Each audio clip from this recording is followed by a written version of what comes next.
ज्योती मल्होत्राने पाकिस्तानातील मुरिदके इथे हेरगिरीचं प्रशिक्षण घेतल्याची माहिती। ज्योती मल्होत्राने मुरिदके इथे 14 दिवस घालवले। तसंच पहलगाम हल्ल्याआधी ज्योतीची पाकिस्तानला भेट। 11 दिवसांमध्ये हरियाणा पंजाबमधून पाकचे 12 गुप्तहेर पकडले। अनेकांचा पाकिस्तानी दूतावासाशी संपर्क। अटक केलेले सर्व गुप्तहेर 20 ते 35 वयोगटातील।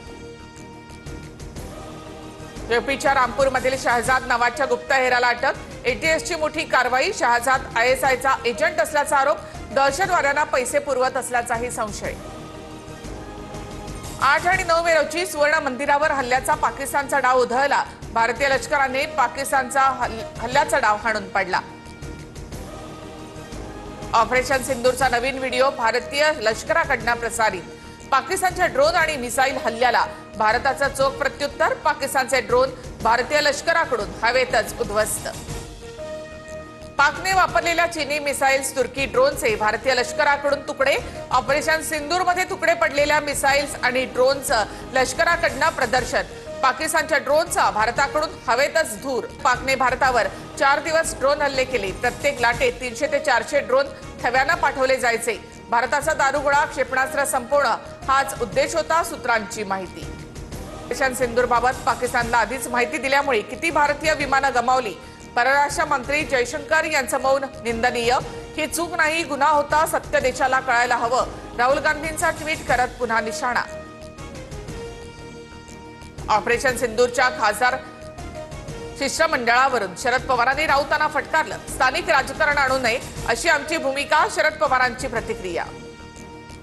सध्याची स्थिती विजयाची नसून युद्धविरामाची। अशात भारतीय जवानांच्या बलिदानानंतरचा जल्लोष मनाला वेदना देणारा।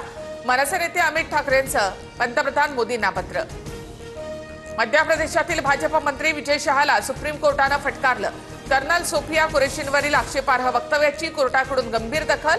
एफआयआरच्या चौकशीसाठी 3 आयपीएस अधिकाऱ्यांची एसआयटी स्थापन करण्याचे निर्देश।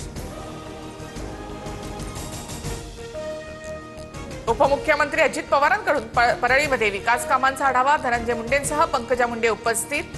वैजनाथ मंदिराची पाहणी करताना दादांनी कंत्राटदारांना फटकारलं। शिवराज दिवटेला न्याय द्या। अजितदादांच्या बीड दौऱ्यामध्ये सकल मराठा समाजाची घोषणाबाजी। आरोपींवर कारवाई करण्यासाठी अजित पवारांनी दिलं निवेदन। संतोष देशमुख हत्या प्रकरणी आरोपी विष्णू चाटेचा दोषमुक्ततेसाठी केलेला अर्ज मागे, तर वाल्मिक कराडच्या अर्जावर आज निर्णय नाही। पुढील सुनावणी 3 जूनला। मुंबईतील विधान भवनाच्या प्रवेशद्वारावरील स्कॅनिंग मशीनला आग। अग्निशमन दलाकडून आगीवर नियंत्रण। दूरसंचार कंपन्यांना सर्वोच्च न्यायालयाचा धडका। बहुराष्ट्रीय कंपन्यांकडून अशी अपेक्षा नाही। Vodafone, Airtel, Tata services, teleservices कंपन्यांकडून सादर महसूल माफीच्या याचिका सुप्रीम कोर्टानं फेटाळल्या।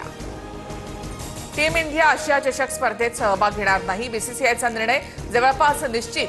पाकिस्तानची चोहूबाजूने कोंडी करण्याचा भारताचा प्रयत्न।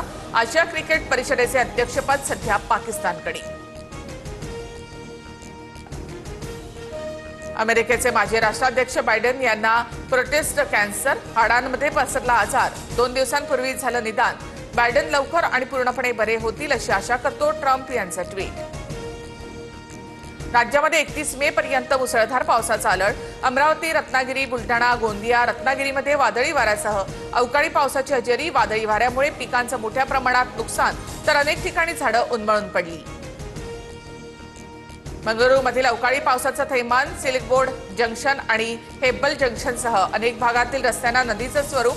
दैनंदिन जीवन विस्कळीत। अधिकाऱ्यांनी बाधित रहिवाशांना सुरक्षित ठिकाणी हलवलं।